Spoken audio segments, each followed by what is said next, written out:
I've always steered away from using visual effects whenever possible. I think that there are certain things you can't achieve otherwise, but in the past I've always been reticent to use visual effects to the extent that other filmmakers might. That being said, in the last few years there have been a lot of wonderful visual effects movies where it's beginning to become seamless even to me, and I'm a person who understands the way that they work, and I oversee them. Certainly in doing a movie like Iron Man, there's no way to do this film without them.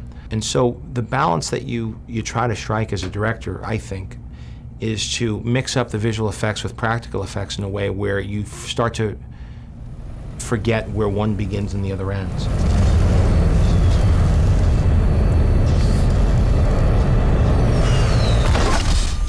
Okay. We looked at all the vendors that we could have doing the special effects on this, and we isolated different companies all over the world that we thought would be good. We looked at them for specific tasks that we thought they might be the best at. And within that, we looked at a bunch of tests that they did.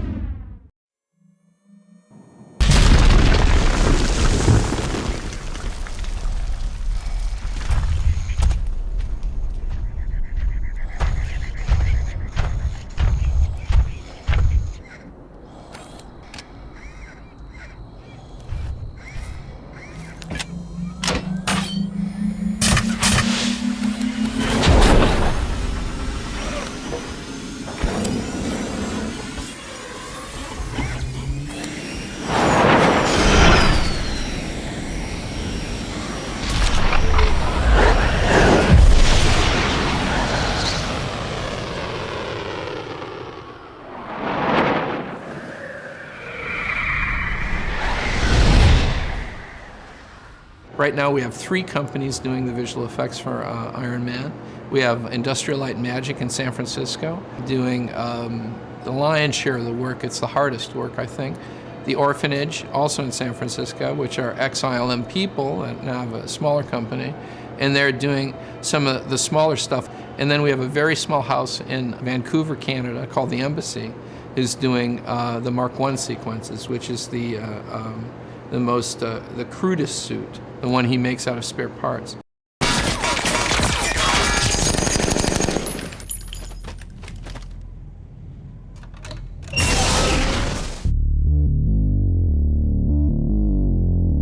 Doing Iron Man, it's something that's been a lot longer process. It's more like a marathon than a race, but it's been something that everyone's been really, really into doing. We started with the scan that we were given, and the scan didn't include all of the pieces, so we had to go in, add pieces that weren't included in the scan, and adjust things that maybe weren't entirely accurate. So there was a lot of remodeling that had to be done to get it to the final state. And then we had to also do what we call unwrapping, which is you give this look, you basically flatten out all the pieces so you can then texture it with photos or hand-painted textures. We were also given a lot of high-res images of Robert Downey because there's a few shots where he approaches camera, the suit comes right by camera. And so using those images, again, we have to like flatten it out to get facial textures going. The first Mark suit has all the different signatures of all the parts that are on it. So, you'll see a little bit of paint from one, an insignia of Stark Industries from another. Little details like spinning fans in the back and things like that were added too. We did also rig up these pieces. These have the drive belts that kind of control his legs. So every time you move the leg up, everything rotates to correspond. Well, it's pretty damn close to the actual Paltrow guy. I think we can cut back and forth, and it's pretty seamless, I think.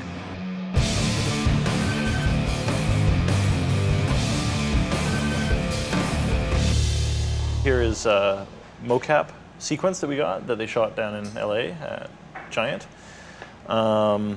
And we got the mocap and we transferred it onto the rig of our 3D model. It's somewhat imperfect when it first comes in. This is the mocap of one of the sequences where he's walking down a hill with his flamethrower going. Once we get that and we map it onto our rig, it looks a little bit like that. So there's all kinds of problems with the shoulders and with his head. And once we clean that up, we end up with something looking a little bit more like this.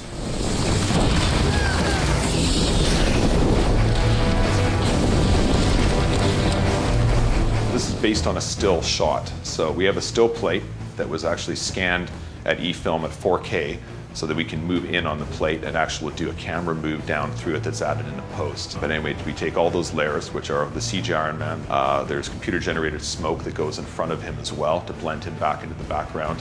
The CG reflection pass, and then color correcting. We even have little Robert Downey's eyes in there, and he's blinking up and down. Actually, a little bit. He has a little blinking, and he follows motion. So we move a null somewhere where we think the insurgent should be, and his eyes will track and follow them in that area where we think it should be looking.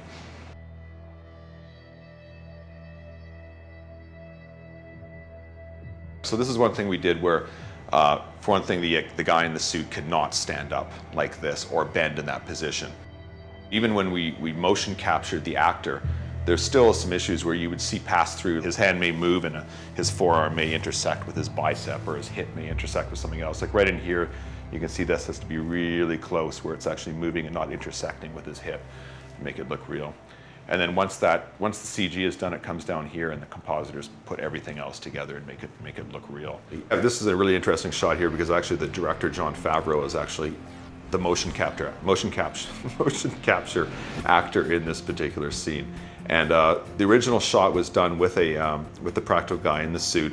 There was a little bit of a stumble and a bit of a weird move at the end after he did the punch, and the production really wasn't all that happy with it. And we're working on this shot right now, so you'll see that this is a much less final looking shot. Iron Man is really rough looking. This is a low res render, but you can actually see John's motion capture in there, and he's done a really good punch on the guy, sent him flying, and it's just a much more heroic stance, which is cool.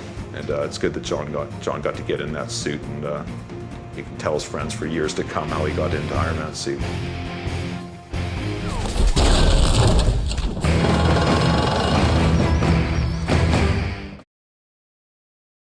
Everyone in our industry wants to make shiny metal robots, you know?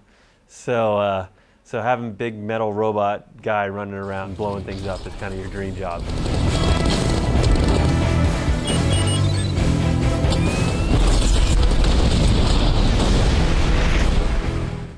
I remember talking to John Nelson way back, and we were talking about, well, what are we going to do with Iron Man? Because we've got Robert Downey Jr., who's an amazing character actor and is all about the face and the eyes, but we're sticking him in this metal suit where nobody's going to be able to see him.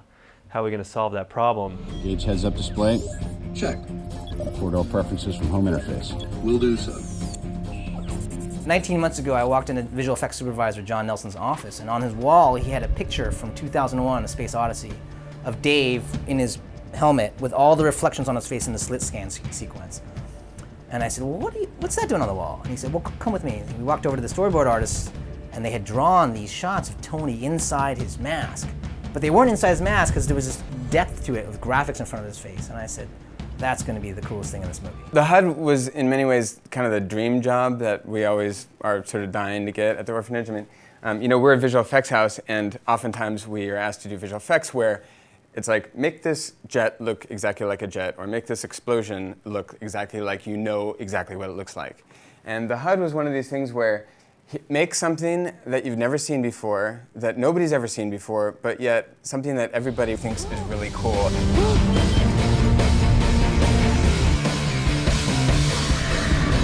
It looks like a dream. We have many of these shots where you actually see Tony flying and you see him doing his thing, but then we actually see it through Tony's eyes looking out. And that's a big challenge, to make all of that work in a way that keeps it all the spectacle within a believable sphere. As a graphic designer, you're constantly striving to make what we consider a good design. And good design always starts with, what's our playing field? What are we trying to do here? What are our constraints? Every single widget that's in these shots, every single thing that's there has been thought about. The audience may not pick up on what that is. They just know they can relate to it because it's intuitive. And that's a word that came up over and over again in this HUD design process is it intuitive? Every widget was supposedly a collapsed, complex mechanism. But once it was activated, it would explode open in z-axis space. So information is simple at first, but then becomes more complicated and revealed as you need it.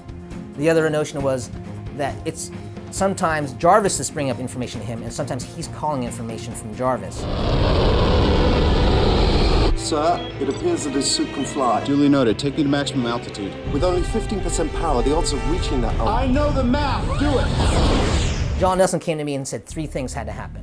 One, it had to be performance driven. You had to always feel Robert, what he was doing, and you couldn't obscure his performance. You had to let it drive what happened. Two, you had to let the Z-axis, you had to really feel the Z-axis space in the HUD. So you wanted to feel the depth of when graphics came to him and how it was displayed. And three, you should always have what he called an alpha event, or something that it was doing at that moment. So each shot has one thing, at least one thing that you could point to and say, this shot's about targeting, this shot's about horizon lock.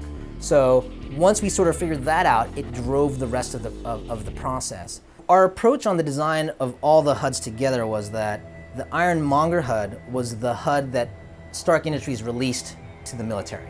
So it's a bare bones, aggressive fight battle HUD. And so we use sort of this vector style of graphics, and Jon Favreau sort of referenced these kind of asteroids and that level of graphics. And so we use that as sort of the touchstone for the Monger HUD. And it's aggressive, and it's mean, and it's a little bit primitive in sort of what you would expect the military to have. Then we went to Tony, we said he would take that technology and make it his own. He would make it slick just like he is. He would really think about the UI design.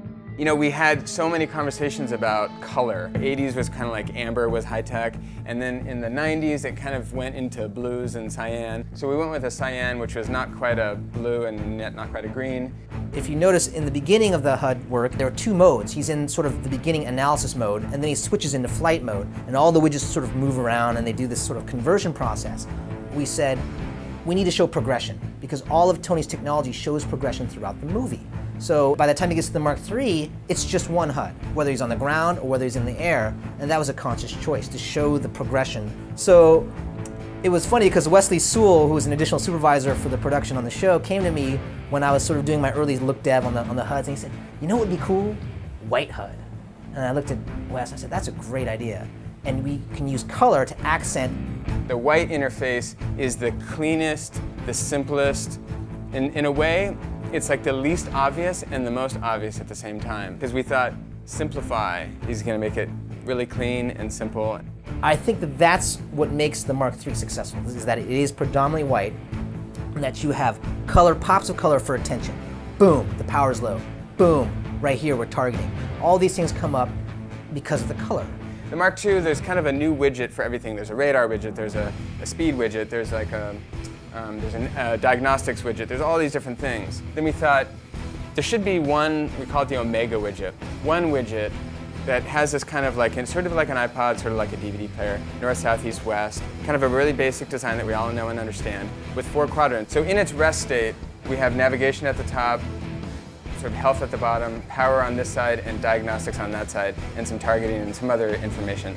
But then, when he actually looks at it, there should be a lot more information available. So this whole bottom thing, which used to be just a single power level, then expands out, and we can see how it's got all of these new calipers, and they all, from Tony's perspective, looking through it, it explodes out in Z away from him.